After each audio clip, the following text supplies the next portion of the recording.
नमस्कार, जेके चैनल देख रहे हैं आप सब और मैं हूं आपके साथ पल्लवी जम्वाल। अब बात करें अगर हम लोग पूरे इंटरनेशनल फ्लाइट्स की, तो इंटरनेशनल फ्लाइट्स पर नया प्रतिबंध लगा दिया गया है, क्योंकि पहले जहां पर दिसंबर तक फ्लाइट्स को रिज्यूम किया गया था, रोका गया था, और ओमिक्रॉन वेरिएंट की जिस तरीके से केसेस बढ़ते जा रहे थे, तो उसको ध्यान में रखते हुए जो फैसला है ये सरकार द्वारा लिया गया था। लेकिन वहीं पर अब जहां हमें इंटरनेशनल फ्लाइट्स की वजह से ओमिक्रॉन वेरिएंट फैलता हुआ नजर आ रहा है और पूरे भारत की बात करें तो पूरे भारत पे इसका खतरा भी मंडराना शुरू हो गया है, क्योंकि कर्नाटका से जब 2 केसेस की पुष्टि हुई तो उसके बाद से लोगों के मन में सवाल था कि क्या ये जो वेरिएंट है ये अब वापस जब इंडिया में आया है तो क्या इससे यहाँ पर तबाही होगी। और वहीं पर अगर हम जम्मू कश्मीर की भी बात करते हैं तो जम्मू कश्मीर में भी रिस्ट्रिक्शंस इसकी देखने को मिली थी, और एक जो व्यक्ति जो कि आयरलैंड से आया था वो अभी भी क्वारंटीन है और डीआरडी हॉस्पिटल में उनकी रिपोर्ट का इंतजार किया जा रहा है। जैसे ही जीनोम सीक्वेंसिंग की रिपोर्ट सामने आएगी तो उससे ये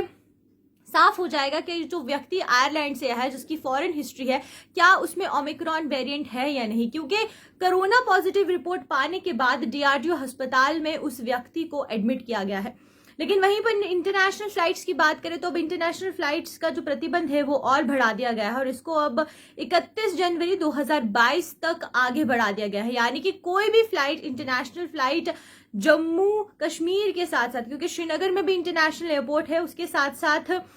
पूरे भारत में कहीं पर भी इंटरनेशनल फ्लाइट्स नहीं आएंगे और इसको इंटरनेशनल कमर्शियल पैसेंजर्स की जितनी भी फ्लाइट्स आती थी उसको 31 जनवरी 2022 तक पूरे तरीके से सस्पेंड कर दिया गया है और कोई भी फ्लाइट जो है वो भारत में नहीं आएगी।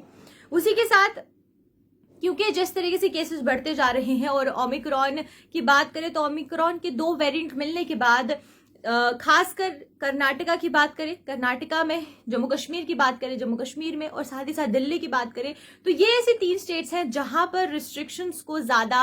हाईलाइट किया जा रहा है और ज्यादा तरीके से सख्ती से इसका पालन करवाया जा रहा है। और लखनपुर प्रवेश द्वार की बात करें तो बहुत से लोगों के सवाल आ रहे थे कि लखनपुर प्रवेश द्वार में किस तरीके की रिस्ट्रिक्शंस है। तो आपकी जानकारी के लिए मैं ये बता दूं कि अगर आप लखनपुर से आ रहे हैं और आपकी कोई फॉरेन हिस्ट्री नहीं है तो आपके पास सिर्फ अपना जो वैक्सीनेशन सर्टिफिकेट है वो होना चाहिए, जिसकी वजह से आपको अलाउड किया जाएगा जम्मू कश्मीर आना। और वहीं पर अगर आपकी फॉरेन हिस्ट्री है तो आपका आरटीपीसीआर जो टेस्ट है वो मैंडेटरी किया गया है, आपको आरटीपीसीआर टेस्ट करवाना होगा और जब तक आरटीपीसीआर की रिपोर्ट नहीं आती है तब तक आपको जम्मू कश्मीर में आने की इजाजत नहीं दी जाएगी। और दूसरी बात यह है कि अगर आपके पास आपकी वैक्सीनेशन रिपोर्ट नहीं है तो लखनपुर में आपकी रैपिड टेस्टिंग की जा रही है, और रैपिड टेस्टिंग जब की जा रही है तो सिर्फ उन लोगों की जा रही है जिनके पास फॉरेन हिस्ट्री नहीं है, उनकी फॉरेन डिटेल नहीं है। और अगर आपकी रिपोर्ट जो है वो पॉजिटिव आती है तो जो कठुआ में क्वारंटीन सेंटर्स बनाए गए हैं और कुछ होटल्स के साथ कॉन्ट्रैक्ट किया गया है, आपको उन्हीं होटल्स में रुकवाया जाएगा। अगर आपको पेड क्वारंटीन चाहिए तो आपको होटल्स में रुकवाया जाएगा, लेकिन अगर आपको पेड क्वारंटीन नहीं चाहिए तो आपके जो वहां पर सेंटर्स बनाए गए हैं एडमिनिस्ट्रेशन द्वारा वहां पर रुकवाया जाएगा, और जब तक आपकी रिपोर्ट को नेगेटिव नहीं आती आपको वहां रोका जाएगा। उसी के बाद कुछ लोग ऐसे हैं जो कि इंटरनेशनल हिस्ट्री के साथ, यानी कि फॉरेन हिस्ट्री के साथ जम्मू कश्मीर आए, उनका आरटीपीसीआर किया गया, आरटीपीसीआर रिपोर्ट जो है उनकी नेगेटिव आई, लेकिन फिर भी जिस डिस्ट्रिक्ट से वो ताल्लुक रखते थे उस डिस्ट्रिक्ट की एडमिनिस्ट्रेशन को बाकायदा पूरी इंफॉर्मेशन दी गई उस व्यक्ति के बारे में और पूरी डिटेल दी गई, और उस डिस्ट्रिक्ट में भी आपको 9 दिन का जो क्वारंटीन है वो रखा जाएगा और 9वें दिन आपका जो टेस्ट है वो होगा, और टेस्ट होने के बाद ही आपको बाहर निकलने की इजाजत दी जाएगी। और ये हफ्ते तक का जो क्वारंटीन है ये होम क्वारंटीन होगा आपकी रिपोर्ट नेगेटिव आने के बाद, लेकिन अगर आपकी रिपोर्ट पॉजिटिव आती है तो उसके बाद आपको क्वारंटीन अनिवार्य कर दिया गया है। तो इसी के साथ इंटरनेशनल फ्लाइट्स पर सस्पेंशन लगा दी गई है, और ये जो